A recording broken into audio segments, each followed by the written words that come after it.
Hey, it's been a while, huh? I wasn't the four banger that could for a while. I was only the inline six that could. But I'm back in a four banger that can. It's another Mazda 2. And as you all know, the radio broke, as could be expected. And I bought one off of AliExpress. So today, I'm going to show you how to do it using the knowledge from when I replaced it 3 years ago on my old car. So let's get into it. So to start, this is kind of what the radiator comes with. I only ordered a pretty basic one. All I was looking for was Bluetooth and Apple CarPlay. So I don't have a backup camera or anything like that. If that's what you're looking for, this is not the video for you. Anyway, so what we got here, we got a mic. So if you want to talk on the phone while you're using this, figure out how to wire this correctly. I usually stuff it in the back because I don't really use it, but people will not be able to hear you if you don't use this. This is for pulling panels. As you can see, I usually just use one of these because I don't care about my car, but this is for pulling plastic panels without damaging them. Then we got some wires. They're all labeled, so you can kind of get an idea where they're supposed to go. And then this is, I don't think we're going to need this. It may be plug and play. We'll find out. Maybe I'll be wrong. But yeah, these are all wires that go in the back. Then you got the actual radio. This is the one I got. This is kind of what we're working with on the back. So yeah, we'll get into it. Now, excuse how dirty my car is. I haven't really gone around to detailing yet, but you're going to need to pull this panel, and this panel, and it'll allow you to unbolt it from here and here. So you just use your little panel puller, and this should be applicable to an automatic or a manual. Usually there's like a little spot, and you just start yanking. Usually these tabs are pretty durable, so don't be afraid to get a little rough with it. These are usually the hardest ones to get up here, but as far as the shifter goes, again, get under here. That just pops right up. You will have to remove your shift knob. For a manual, just screw it off. Automatic, I don't know. I don't own automatics. And then same thing for this side. One thing I did forget is this little thing. These like to break really easily, but you'll have to get these out, and they're on either side. So I'm gonna mess with this and then show you. All right, once you have these off, you're gonna need a Phillips head. You will need it for more than one step of the process. But to remove this whole middle piece, you have to screw this thing off. So just screw it, and then it should come loose.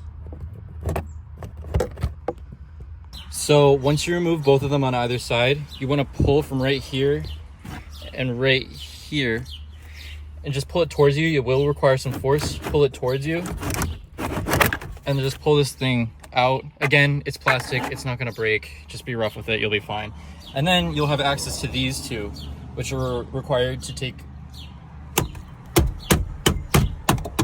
this out. So next, you're gonna pull this out. It's kind of a pain, but then you're gonna wanna unclip all three of these. The only thing is most of the aftermarket radios don't have these two lights, but you do really want your hazards, so make sure you have that. And if you don't know how to unclip them, this one you just press this tab down on. This one you're gonna flip over and just press on this. And then this one, when it's on the thing, you're gonna see this little hole right here. And you can press that in with literally anything. I use this, and you just press it in and it'll pop right out. So I didn't record this part, but you do have to pull the glove box. There's no bolts. So you just have to kind of push it to this side and then yank down and it'll just pop right out. Okay, now we're gonna come back to the glove box, and up here, if I can get it to focus, there should be a 10 mil. So we're gonna reach up there. I might not be able to record this super well. Okay, so genuinely, that was the hardest part of this entire job. You might not have this tool. This is what I ended up using to get it. It's definitely in a weird spot. You're gonna need a longer extension than this if you're gonna use a ratchet. But yeah, it's gettable. It's just a pain. You are probably gonna scratch yourself a few times. I got a couple scratches on me, so yeah. Now you just put a flathead in here and just yank this down. It'll pop right out, and the radio should just come out. And if you drop the 10 mil in there, I think you should be able to reach it once this comes all the way out, and you can just kind of get it out of there. Once you get the radio out, flip it upside down like this, and then you're gonna just push the tabs in, take all these things out. And now your old radio's out. And this thing's super heavy compared to the new one. right here, which is a lot thinner too. Get rid of all that. One thing I didn't mention is that you do have to remove your hazard lights button from this thing. You want to press these 2 tabs in and then push it through this way, and this thing will come out, and then you just want to install it on this end. I'm gonna have to mess with this to figure out how it goes in, but then you just want to remember to hook it up. It's the middle one on here. So as far as plugging everything in goes, there's gonna be this big red thing already attached to it that you're gonna have to plug a couple things in. It's pretty self-explanatory. Plug the white thing from the car into this. It should line right up. Remember to set up these and make sure your hazards are working. Usually this isn't fully aligned. I mean, it's 80 bucks. And then remember, this is literally an Android tablet. So you kind of have to treat it like that. It doesn't have a ton of directions. So you're gonna turn on the car and this thing boots up. I already started it once. Yours will probably like boot all the way. So now you know how it works. What I'm gonna do is I'm gonna put this all back together. I'm gonna connect an iPhone to it because I know a lot of you could probably use iPhones, and then I'll show you how it all works. Now this part, the reinstallation, is actually my favorite part because Mazda 2s are really easy to do this on. So you're not gonna have to worry about that 10 mil that was inside here because that is part of the long ass piece on this, and you don't need to worry about that. So you just have to screw these 2 in, right here and right here, and then just put all the plastics back in. You pretty much just clip them all in, and aside from the 2 little clips that need to be like screwed in or whatever, and then yeah, you should be good. Basically all I'm telling you is do it in reverse order. Just watch this video in reverse.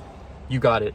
Okay, so I have an iPhone and I have an Android here to show you how to pair both the CarPlay and the Android Auto. Okay, so let's start with the Android. So the Pixel 7 Pro, that's this phone right here. This should work the same for like Samsung or whatever, but we just want to open up our connections to Bluetooth.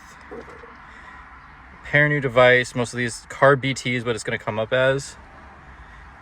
It's going to ask you to pair. Click it. Usually doesn't ask for the code. And then it's going to ask about Android Auto in just a sec. It actually already has it, so it's already working. And this phone has Spotify already playing. So we have it all set. And then you give it location services and it should just work. So as for the Android, I allowed access to my location, and now I moved it obviously, but you have access to the location. Now we're gonna do the same thing with the iPhone. So we got the iPhone here, we click car BT in our Bluetooth settings, and we wait. Pair. It always asks about a number. You usually can't, it doesn't ask for the number anywhere. So now we got my iPhone connected to it. There we go.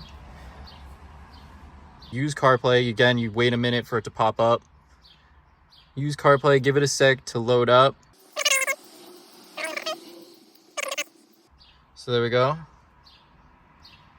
Got it queued. Just hope we get connection. I'm not getting any connection on my phone because my internet here sucks really bad. But see, we got CarPlay going. Got our battery, our LTE, this all fun stuff. See if I got a downloaded song ready. But basically, you got it connected. It'll have your map on there with your location. And if you need your audio, should work. Now, don't forget to peel this plastic piece off because I almost forgot.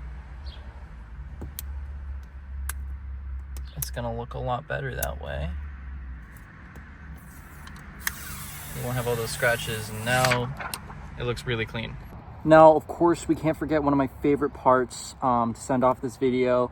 Thank you for watching. I probably will be posting more content because I am going to waste money on this junkyard Mazda 2, building it into another street car. Wake your ass up because it's time to go beast mode. And as you all know, as you all know,